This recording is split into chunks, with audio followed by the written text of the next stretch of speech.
seconds for confirmation from the team here and virtually far away that everything seems to be okay.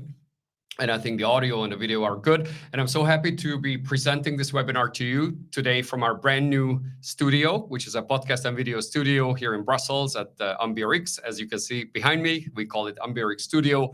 So if anybody's interested in this space, you're more than welcome to come by, to check it, maybe use it for your own event. But today we're going to be spending the next 1 hour looking at a brand new competition, which is a major EPSO competition that's just been launched, that I'll be presenting and walking you through the different steps, the different pieces of information that you are well advised to know if and when you decide to apply for it, which is probably the case for everyone on this call, and perhaps when you'll be watching the recording, to make sure that you are aware of all the bits and pieces and make sure that you qualify and you properly are able to pass it. So with that, I would like to make sure that the audio, everything works fine. If there's any hiccup, you could open a new browser, or if you have a another device, perhaps your phone, then you can certainly follow it easier. But normally, everything should be going very smooth. So with that, I will not bore you with my background. Some of you may know it. Others can look it up. I've been dealing with EU affairs and with EU competitions for almost 15 years by now, with from different angles and with different aspects.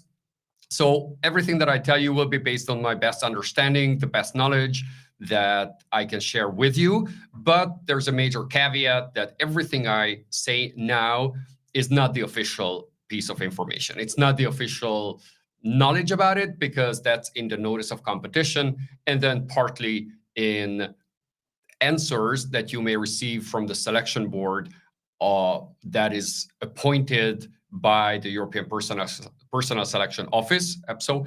There's a selection board for every competition, and similarly, there is one for this one as well. And if you have any particular question or uncertainty about your qualification or your research that was published in a paper or somewhere else, and you're uncertain whether or not you qualify, whether you're eligible, in that case, you may want to ask the selection board to be sure that you get the authoritative response. The thing is, for those kind of questions, you may not even get a specific response from the selection board on an ad hoc basis, because they might say, well, you need to apply, you need to provide all the information. And then when you get to that stage in the procedure, that is when they will evaluate or assess your submitted document and declarations. So we'll come back to that, because I'm certain that there are many questions that will be sent, and some are already coming in from that regard. And in case you miss anything, the recording will be available, the slides will be available. And if you will be watching, if you're going to be watching this as a recording, then you can send us a message through the contact form and we'll answer it. But everyone who's here with us today, live on this day, you can ask questions, and to the degree of my physical, logistical, and mental capabilities, I'll try to answer as many of them as possible. And if we have a few that I could not cover, we'll come back to that in some shape or form. So with that, a few words about our company. We have a robust community of candidates and former candidates, and those who will be candidates again, because just because somebody landed a contract agent job, may be looking at a permanent job, or maybe trying to go up a couple of grades and pass another competition. So all that community has been with us in our orbit. And on Facebook, on LinkedIn, on different platforms, do follow us on all these channels and media platforms wherever you are present. And then we have lots of questions, really lots of questions in all 24 languages when it comes to verbal reasoning. But then there are many others on domain-specific and similar issues. And lots of webinars, methodology webinars. A large number of them are free, and many are paid, depending on how deep they go. But we try to be always very practical, even for the free stuff. And we have lots of ebooks and tips and tricks and various tools that we have, and we are still developing new ones. Now, very specifically, let's look at this particular competition. So Scientific Research Administrators, right? The EPSO AD 413 of 2024. So this is a pretty robust, large competition. So those of you who may be new to the wonderful world of EU careers and EPSO exams, for you to know that the number of places in the reserve list and the scale of this competition is pretty large in comparison to other competitions or other possibilities that were launched in the past months or past years. So a couple of words on that. This information is in the notice of competition, the number of places on the reserve list or positions available ultimately. But this means that there is a fairly large chance of succeeding.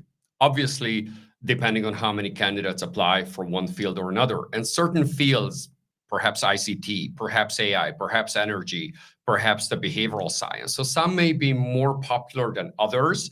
So certainly the probability or the chances of succeeding can vary greatly, but we're not talking about a couple dozen places on the reserve list, but many more. So that essentially means that if you have the chance, or depending on your background, depending on your publications, and obviously depending on your personal interest, you can choose from multiple options and multiple fields. You could consider the numbers where you can have the greatest possibility, the greatest likelihood of succeeding. Certainly, there's another consideration is where you might end up working. And there are certain things to be said about it, which I'll cover in a few moments. It's not immediately obvious from the get-go where you may end up working city-wise, country-wise, though practically you will end up working at the European Commission, but we're talking about the Joint Research Center, which has locations in a few places around Europe. So that is something I'm going to come back to. And the total number of positions, 622. And it's hard to predict how many more candidates are going to be, or how many, what the multiplier is going to be in terms of candidates.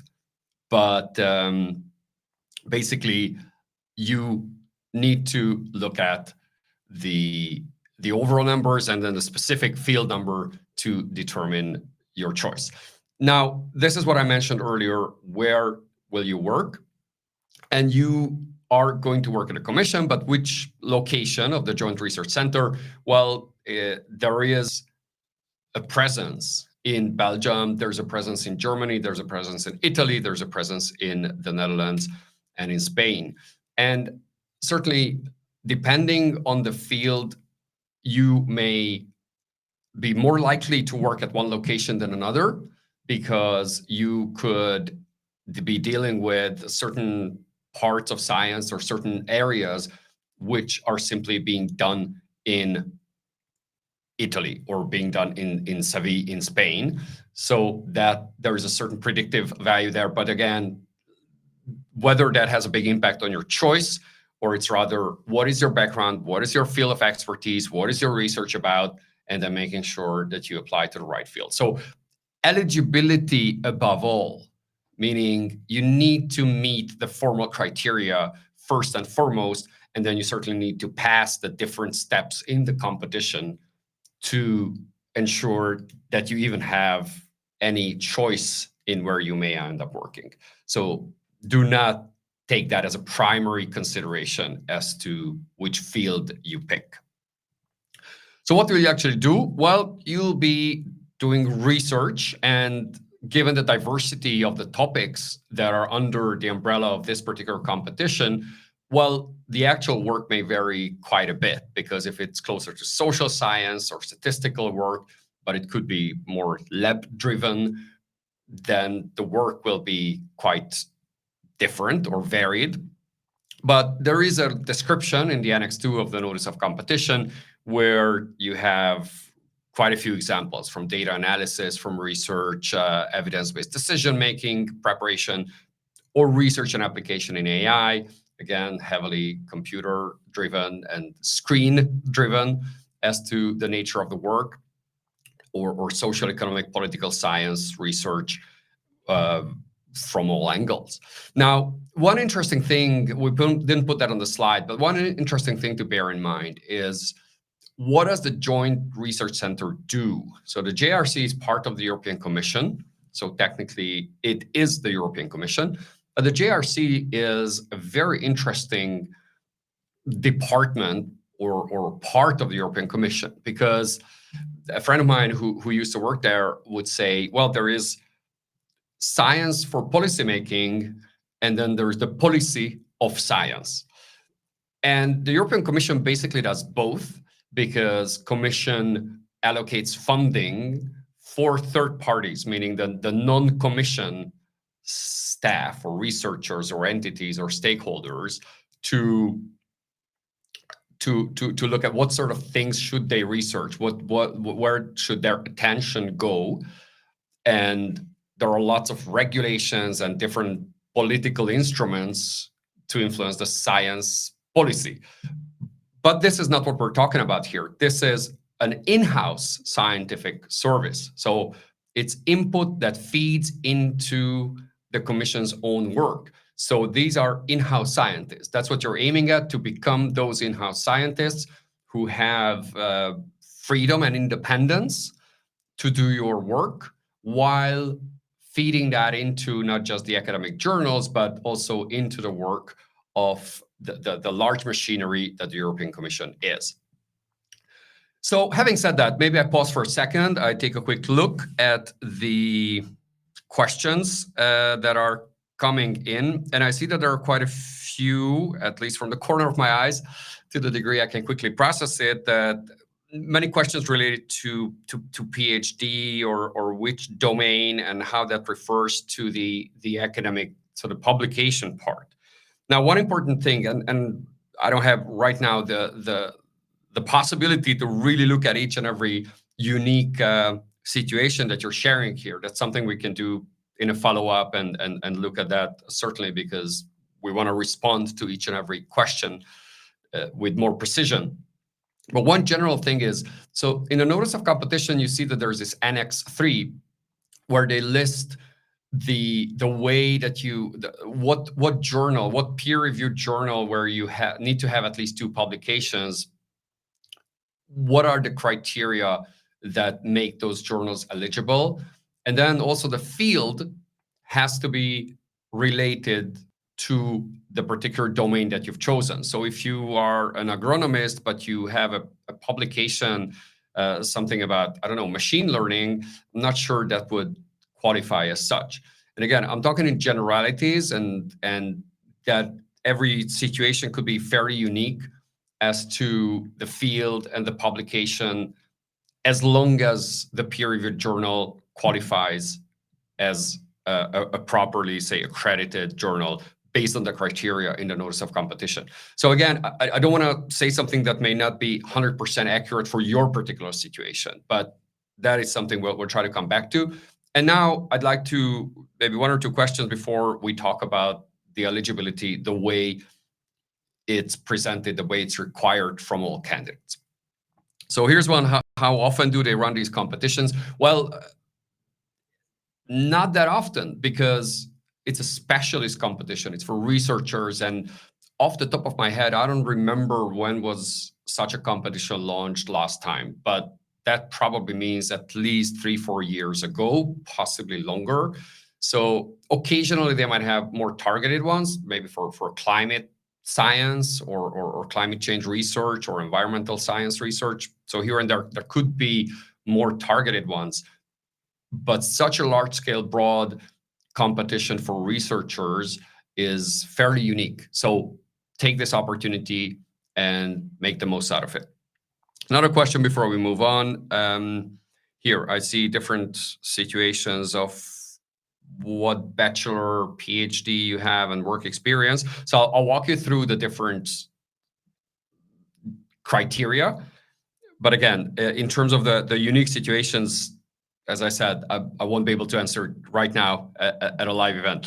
So will there be specific training material for this competition on EU training? The answer is yes. So except for one thing, and I'll mention that because this open-ended question test that we'll look at in a moment, we are still getting our head around how to address it. But for almost every step, every required exam that you need to sit, we'll have dedicated material on our site. And if we don't have it right now, we're going to have it within 2 weeks. So with that, maybe we can switch back to the slides and look at the different eligibility criteria.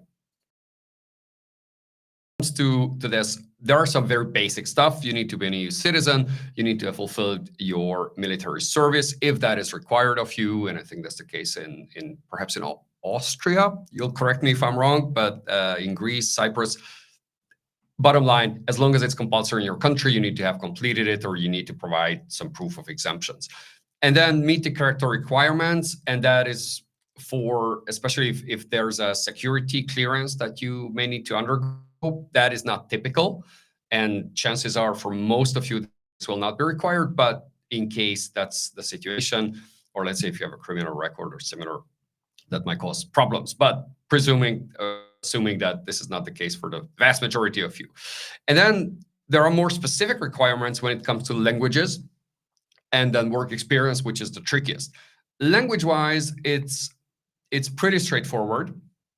And there are some nuances to cover. But before we get there, there is a tool that EPSO makes available to candidates, which is called EASY, because it's easy, and with an I, not a Y, because it's an abbreviation of the Experience Assessment Survey, instrument.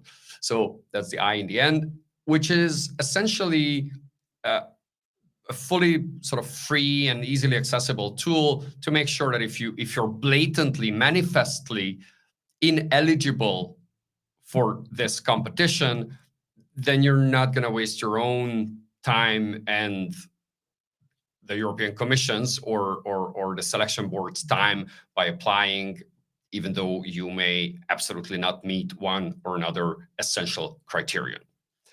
So that is something you can give it a try, just to be sure that, broadly speaking, you meet all those checks. But then more importantly, let's look at the language rules. So language rules, first of all, those of you who are new to this field being EU careers, there are no requirements about a formal language test that you need to have. You're not expected to have an Oxford certificate or DELE or DALFT or any of these, or TOEFL, whatever language exam there is. You're not expected to have any of that, but you are expected to have a certain level of fluency in 2 languages. And that certain level of fluency is pretty easy to match. It's fairly straightforward, and especially since quite recently.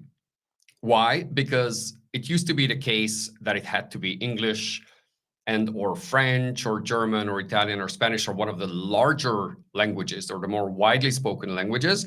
But there were several court cases saying that it goes against the principle of linguistic diversity and the democracy of languages, so to say. The result of which is that you can basically choose any of the EU's 24 official languages as your first language, be that Maltese, be that Czech, be that Bulgarian, be that English for that matter.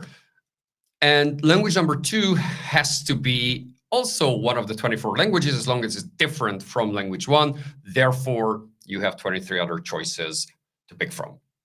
So for me, I could choose Hungarian and then Spanish or whatever language I feel comfortable enough taking the exam in, with the big caveat that certain tests are taken in language 1 and others are taken in language 2. So if you are, let's say you speak multiple languages, and it doesn't necessarily need to be a large number of languages, but maybe 2, maybe 3 languages, then you have the option, and I encourage you to have that reflection to say, which one am I going to pick as language 1 and language 2? Because the nature of the exam that you need to sit in that particular language will be somewhat different.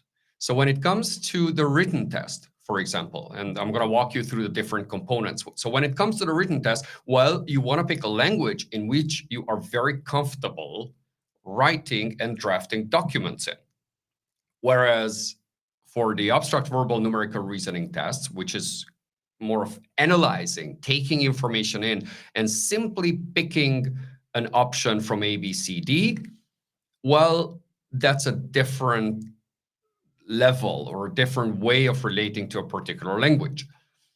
As an example, I'm quite fluent in French, understanding, expressing. Writing, I can write fairly okay, but my spelling, oh my God. So without a spell checker, I would not want to submit my documents in French to, especially when the stakes are so high. And again, it's not going to be a, strictly speaking, language test, but the kind of spelling would probably not make me look very good in the eyes of the assessors.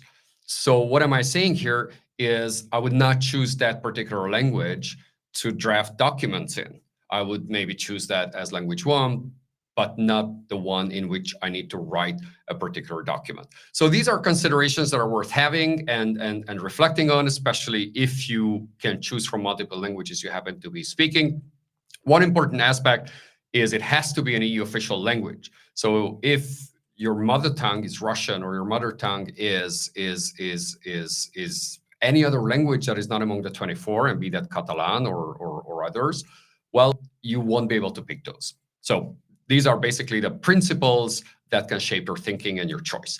Now, more practically speaking, or importantly so to say, is what qualifications do you need? And it's fairly straightforward, but I see from the corner of my eyes that there are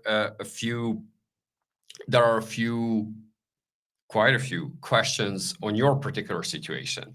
So you need to have at least 3-year university diploma, and then 7 years of relevant experience. But there are some nuances, excuse me, there are some nuances to bear in mind.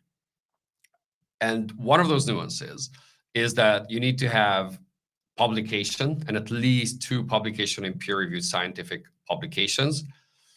And before we get there, I'll take a look at some of the questions that come in, because perhaps I can address some that are of broader general interest. So let's look at one. Here's Anders. Okay, spend some time on publications eligibility requirement. The notice says publications, but the ASJC reference seems to point only to journals. All right, what about peer-reviewed publications in books which are coded differently? Oof, you're putting me on the spot on something that, even if I told you based on my perspective, it wouldn't be official, right? So that's why I would be very cautious to say anything in that regard, because this question seems to be books versus what is a publication? Is that a journal? Does a book qualify, or any other format? I would think yes, because you having published something in a book or a scientific book, presumably yes, but these are the kind of questions which will be not just on your mind, but probably dozens, if not hundreds of others. So what I would suggest in that regard, ask that question from the selection board.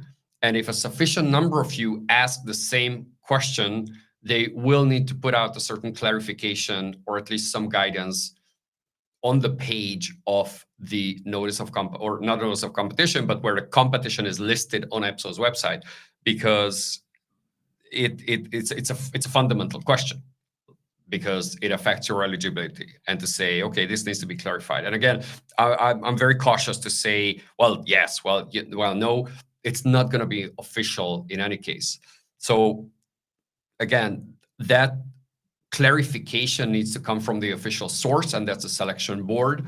So send a message through their contact form, and to say, okay, what is the guidance? What is the policy on that? The meaning of the word publication, journal, book, or any other format. Okay, why is it needed to have or be part of at least 2 publications? Is it because it's more into research, or it generally applies to AD7 positions? Well, it is research. So the aim is really to hire, at the end of the process, hire researchers. Hence the requirement for the publication and at least 2 publications in peer-reviewed journals.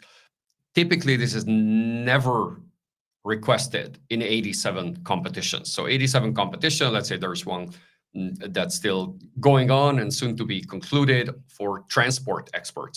There was no such requirement. There was professional experience requirement. There was a diploma or qualification requirement, but no requirement when it comes to publications. So this is special for the research area. Next one, I realized that I did one thing wrong in the application, which I sent. Can I delete and do it again? Depends on what the meaning of sent is. So if you've submitted it, I don't think you can edit that anymore after having formally submitted it. And if there is something wrong in it, again, at the minimum, send a message and say, point out what you did wrong, so to say, whether it's just a typo or something more consequential. But by all means, at least do that. So there's a sort of paper trail, even if it's digital, that you want to rectify and a wrong information. But if it's your email address or something, that's an administrative thing. Another question. Yes. All right. Okay. A couple others coming in. We'll look at those in due course, but let's go back to the presentation so I can walk you through the steps of the exam. Or before that, actually, few words wise is a good opportunity. Probably I don't need to preach to convert it. This comes with a lot of perks, a lot of benefits, aside from working in an international environment, working on pretty consequential topics that, as I said before, feed into the broader policymaking and general thinking on European, perhaps even global level. But on a very practical, say, personal level, you get health insurance. There are European schools. If you have children which are run in the languages, basically all languages that the EU offers. Now, I'm not entirely sure whether that's the case in ISPRA or in Sevilla as well. Possibly. Those who have experience point that out in the chat that others can know.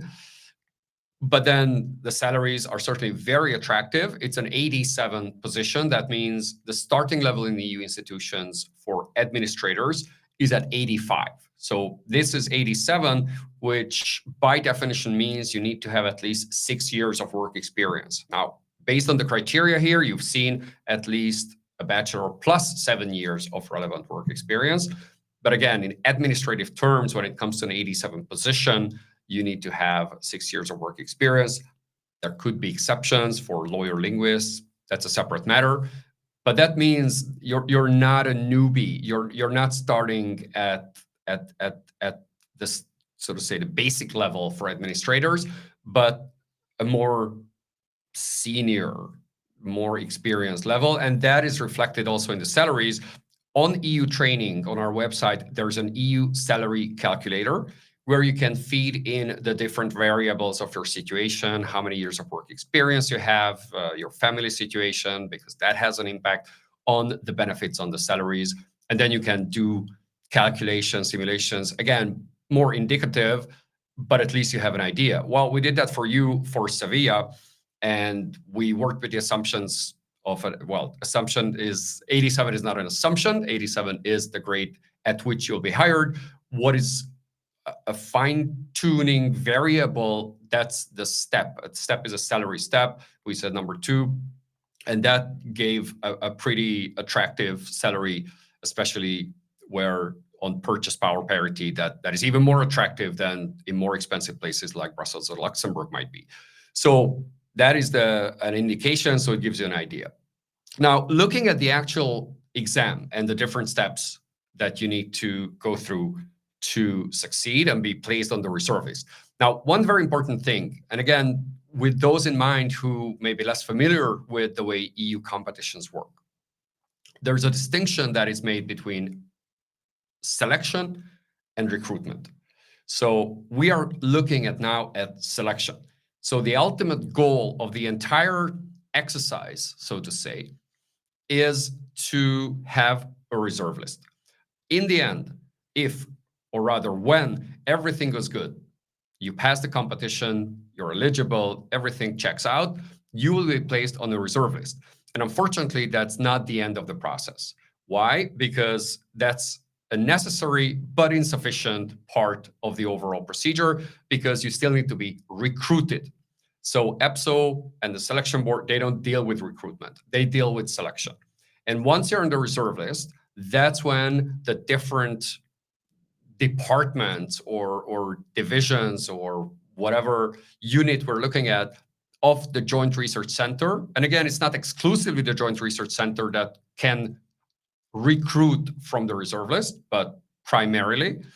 So basically the European Commission's different directors general or departments, they look at that reserve list and say, okay, I want to invite this person for an interview with a view of hiring that person in the end. So that is to say, this is a competition to get on that reserve list, but they are not doing it for nothing. The whole idea is that the institutions or different DGs or different departments had indicated to EPSO to say, well, this is how many researchers we'd like to have in the end. So that informed the number of places on the reserve list. So what are the competition steps that you need to go through? Well, you submit the application, you put everything into the EPSO profile in any of the languages, and you fill in all the forms and the questions that are asked of you. And then you upload the supporting documents, though the due date is actually later than the application date as it happens. So we'll look at those two different separate dates. And then basically everybody who submits their documents will be invited to sit a test. So unfortunately, when you get a message that, okay, you are invited to sit a test, unfortunately, that doesn't yet mean that your documents had been checked and your experience and publication record and all the rest have been formally evaluated and approved. That comes later. And the application deadline is the 10th of December. So fairly soon, a little over a month from the date of recording this presentation. So make sure you don't leave that to the last moment. And the uploading of the supporting document is a little later because you may need to get that translated. Maybe you need to get hold of it because it takes time to call up that university or research center or any other to send you the formal and official documents. So when you do that by next February, that completes your overall profile. So do not miss that deadline either. And then comes the exam day. And I say exam day because it's going to be the same day for everyone. And there are various tests that you will be required to sit through. These tests start with, as we kind of in-house refer to as the AVN or CBT. These are our own jargon. AVN refers to abstract, verbal, and numerical reasoning. And the CBT is computer-based tests, though technically speaking, every test or each and every test is computer-based. So you will be taking these tests remotely. By that, they mean you don't need to go to any test center as it used to be the case.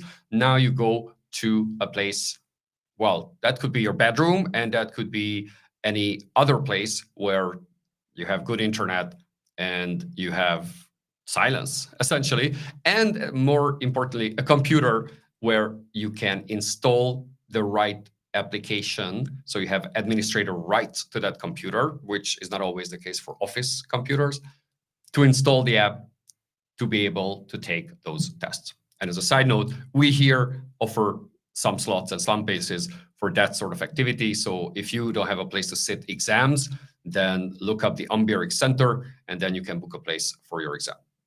Now, putting that aside, you have the reasoning test, so the abstract, verbal, and numerical. And then there's a pretty particular kind of test, which is going to be used for the first time in this competition. So it has no precedent that EPSO had not used it before. It's the FRSTQ test. They love abbreviations, right? The EU loves abbreviations. We also love abbreviations. So this is something that I'm going to look at in a moment. Whatever, I'll read it out, what it stands for. And there is another sort of classic, if you will, a written test. Some of you may have heard of case study. This is not a case study anymore. It's a written test. And it also has some particularities, which is something we're going to look at. So essentially, these are the three components that you need to successfully pass. And when that happens, with the right score, you are placed on the reserve list. And I emphasize that point because I'm going to walk you through what scoring and what in particular you need to pay attention to for each of these to optimize your performance. Right. Now, computer-based tests, the CBT, the abstract verbal numerical, it's in your language one.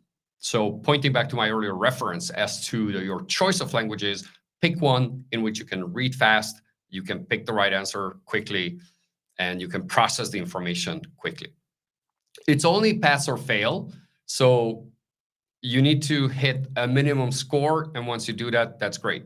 The scoring is not going to have an impact on your ranking vis-a-vis other candidates. So that is good news. But again, as long as you can ensure that you do pass, that you are not going to fail for some silly reason, something because you took it too lightly, or you said, well, anyways, I know this. It doesn't require so much preparation or attention from me because it's an easy hurdle. Well, take that also seriously. And as I said, doesn't count towards the final score. This is the already communicated allocation of time. So you're going to have 20 questions and 35 minutes. This is pretty classic verbal reasoning. So it's a logic test. It's not a reading or comprehension or linguistic test. It is a logic test in which you need to look at understanding the thinking in a text message and then various statements that follow it, which one is the correct one. And then numerical reasoning, again, a fairly classic time allocation where you have 10 questions and 20 minutes. So you already do the math. You see that it's not a lot of time to have 2 minutes per question. And there's always a table with various data inside, a question, and then the different options. And typically, a very immediate piece of advice is try to avoid actually calculating the right answer to the degree that's possible for that particular problem, and try to do estimations. And basically, you need to find the good answer, not as an open-ended question, but picking the one from 4 options. And that can save you time if you look at that from this angle to saying, okay, I need to see which one is with the highest degree of probability is the correct one.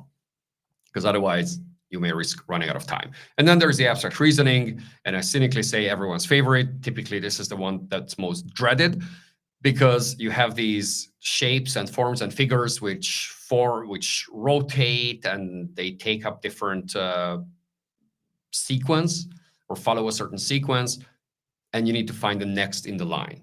And since you have 10 minutes and 10 questions, so 1 minute per question, that's typically the most fearful of the exercises feared of the exercises because you need to find the next one in the sequence while being under intense time pressure. Now, the good news is not only that it's pass-fail, like we said before, but the ranking is somewhat different, where you have a pass mark for the verbal of 50%.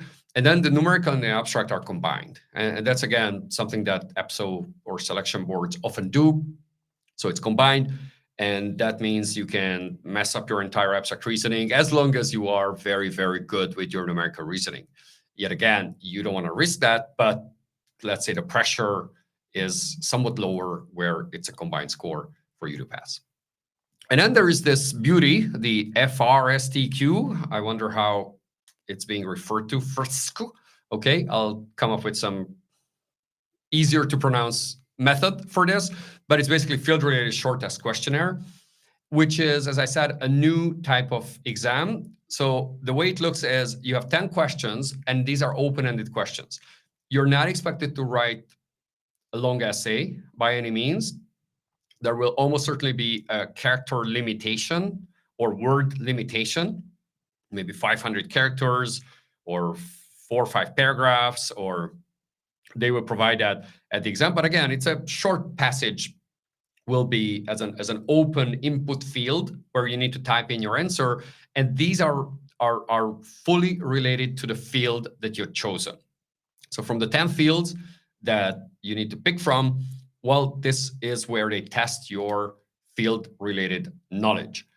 So say behavioral economics, and they will say, okay, I don't know, what does Kahneman say about system 2 thinking?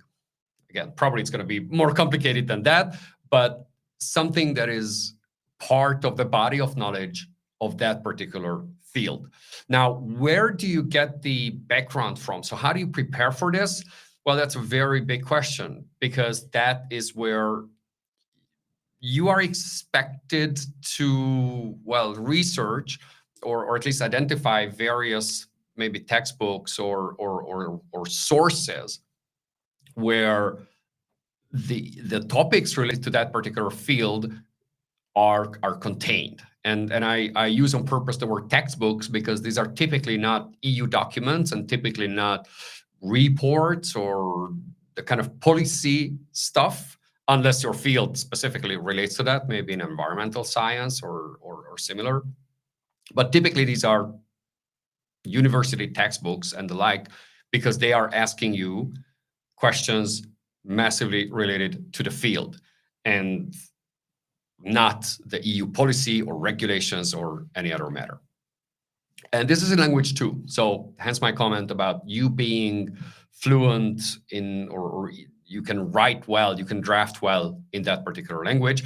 And not to forget that you have the terminology that you understand, you know the keywords, the jargon of that particular field.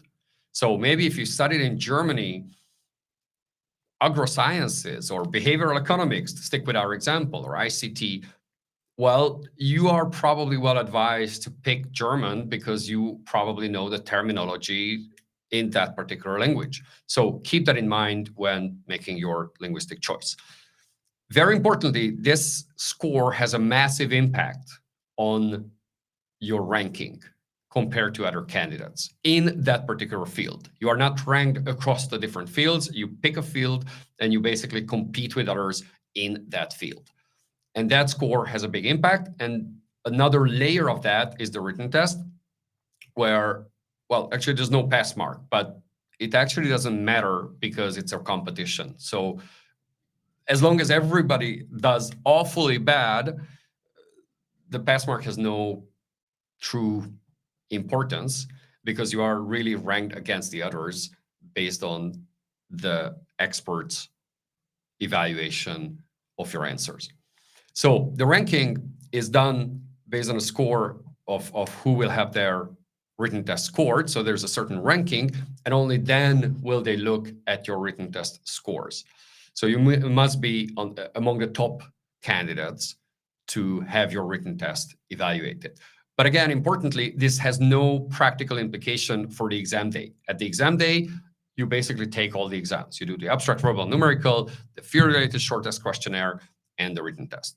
So one after the other with some pauses and toilet breaks and what have you, but you take those tests on a single day. This refers to the selection boards or their authorized experts' evaluation of that particular test. What about the written test? Pretty straightforward. So you got 40 minutes and you can get 10 points and you need to have at least 5 points. Now, the background document. So there's always a background document for written test, and that's typically communicated to you in advance. So you can expect the document to be shared and basically put out online in advance, usually about 10 days, 12 days, 2 weeks before the exam. So you can process it, you can work with it, you can understand it. And we at EU Training do quite a bit with these kind of materials to provide you a mind map. We provide you some briefing notes about it. We provide coaching and training and group training and all sorts of services to help you prepare for that. And then at the exam, you have 40 minutes to draft an essay, though we haven't really found the right word, whether that's an essay, whether that's a submission, right? It's broad enough because it largely depends on what the question is, what the assignment is, to say, write a briefing note, write some more analytical thing. But again, how much analysis can you do in 40 minutes? Not a lot. And more importantly, this is related to your area of research, but it doesn't test your knowledge in the field. That's not the primary purpose of the written test, because the aim is to assess your written communication skills. So that is first and foremost, and that has certain indicators, certain anchors of what good communication means in this particular context. That you express yourself clearly, that you have the audience in mind, that you use the right formatting. It's not a linguistic test per se. Of course, you're well advised to write properly and accurately, but it has different metrics where they would look at that angle. So here's the point, not a language test. And the overall scoring is then essentially the reasoning test will either get you out or get you through, but the point doesn't have an impact on your final score. What does have an impact are these two, the field-related short questionnaire and the written test. So I hope that's clear. And essentially, that's what you do. And out of a maximum of 50, they do a ranking. And that's when the eligibility check happens, because that's when they start looking at all those permutations that you seem to be asking in large numbers of what happens if my qualification is this, or my work experience is that, or my publication is that. And when, and I want to be positive and I don't say if, so when everything goes good and you go through these hurdles, which I went into great detail, but again, it's basically one exam day, you pass 3 kind of tests, and that's it. So certainly the preparation takes a lot of effort. I'll say a few words about that, but then making sure that the eligibility is fine and that you fully qualify, and hopefully then you get a happy message of some sort of notification where they say, okay, you're on the reserve list.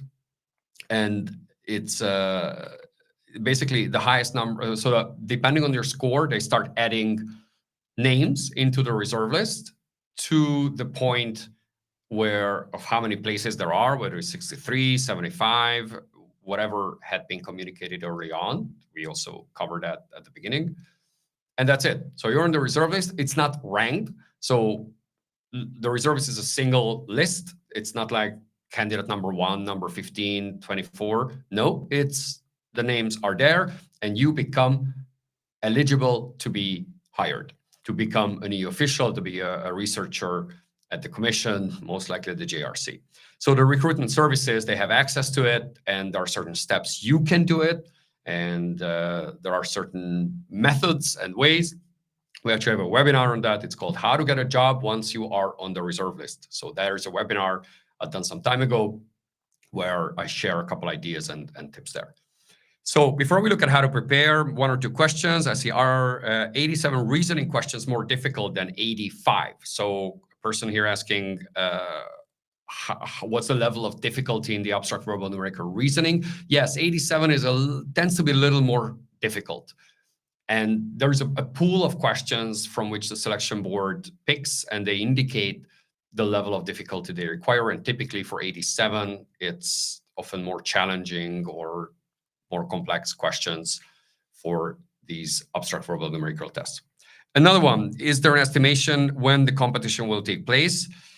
It's at best a guesstimation, not this year, almost certainly, of course, because December is the deadline. And then we saw that the supporting documents need to be sent by February.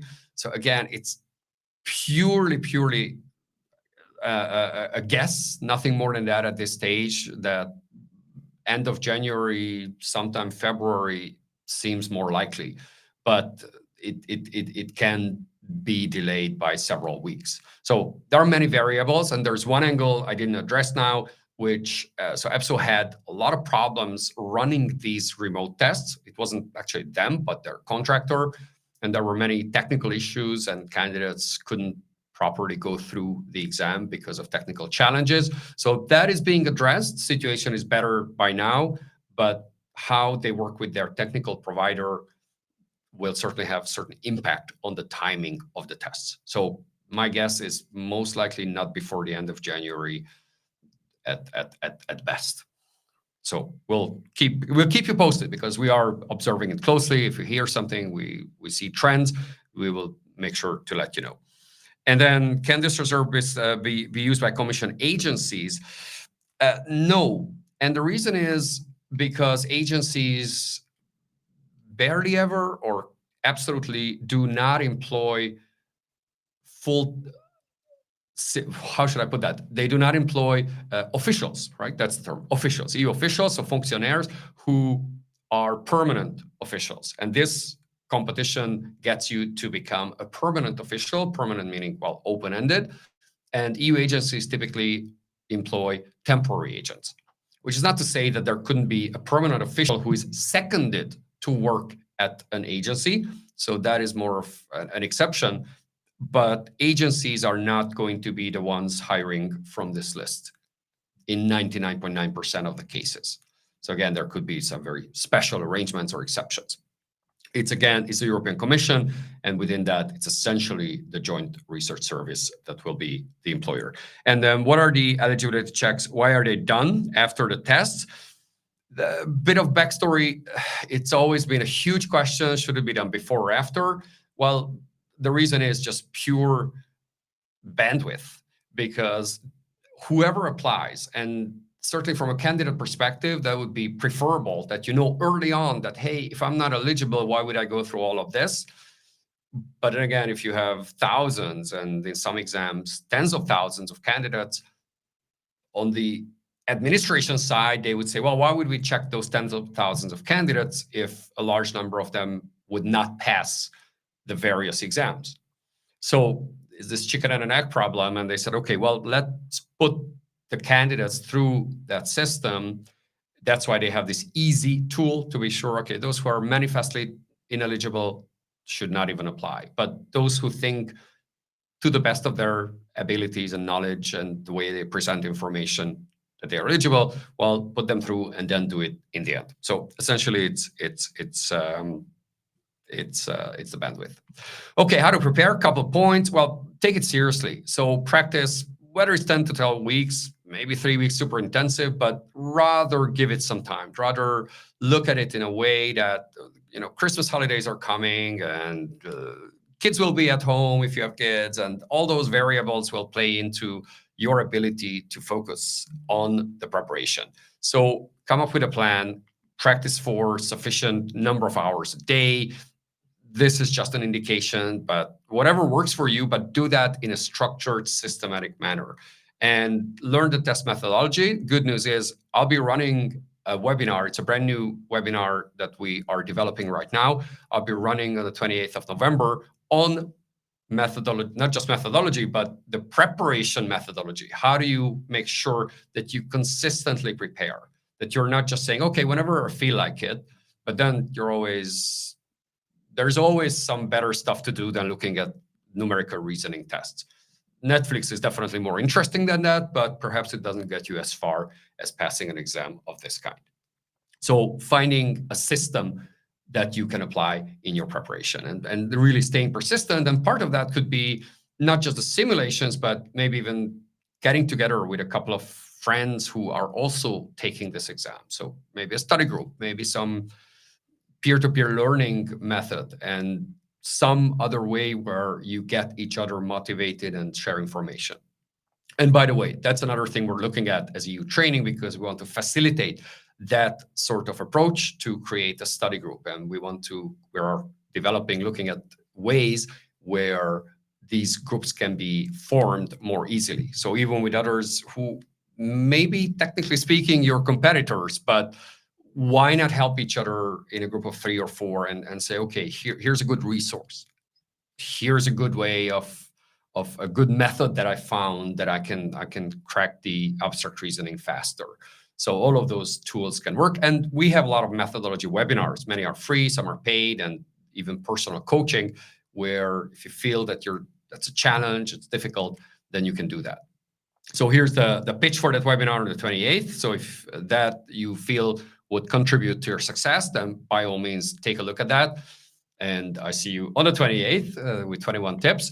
And then also a very short list, because we have many more of such webinars. So beginner's guide to the various tests with pro webinars, and also lots of articles. So check out the tips and tricks and ebooks. And we even have a tool called a preparation planner. So it's a very early stage AI-driven tool that we are experimenting with, but it's completely free. It's on our website. It's preparation planner. And then you can feed in the kind of exam that you're taking and your challenges. Perhaps that's numerical reasoning, perhaps it's verbal or any other. And then it crafts you a nice plan until the exam, which we don't know yet when the exam is. So you can say, okay, let's assume it's in 3 months. So I want to have a plan for the next 3 months. So, and then there's the book, the Ultimate EU Test Book. There's assistants, there's administrators, and the career development book. This is something you may want to check out. And there are some tests and packages. Many are available already. Some will be coming soon, and we'll be giving a special discount for you, for those preparing for this competition, but we're still putting the final touch on it. So we will notify you by email when we have those available, and then you can benefit from the discount specifically for that. There are Facebook communities. There is a group that we set up for the scientific research administrators. So there you can share gossips and share best practices and share frustrations, which occasionally would happen if perhaps there's a delay or some information that you get hold of and feel like sharing with the others.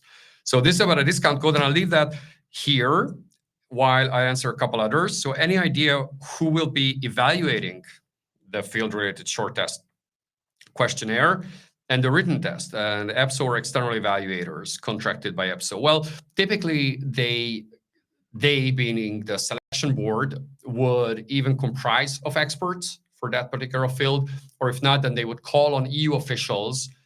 And as far as I recall, the rule is that they need to be at the same level as the competition. So AD7, at least AD7 staff, but again, in-house, and those who are obviously experts in the field. So they have the sufficient knowledge to evaluate. And especially for this brand new test, which is an open-ended, and anyone can basically input any answer that they think would qualify.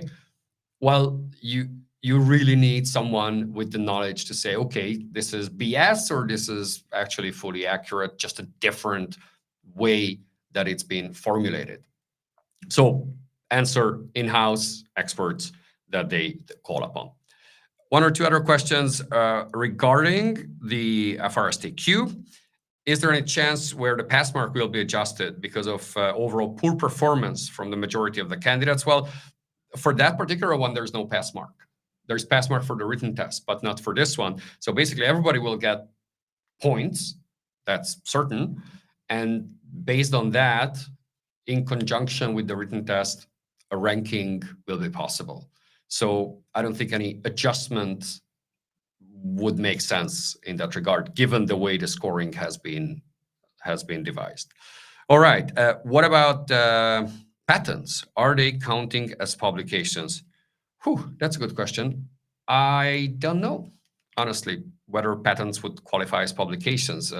Technically speaking, they seem to be quite different drawn. One is under, that's a kind of an innovation. The other one is more of a copyrighted intellectual material, but both are intellectual property. So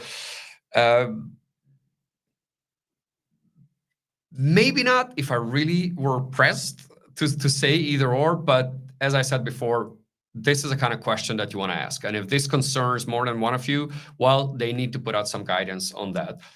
I would assume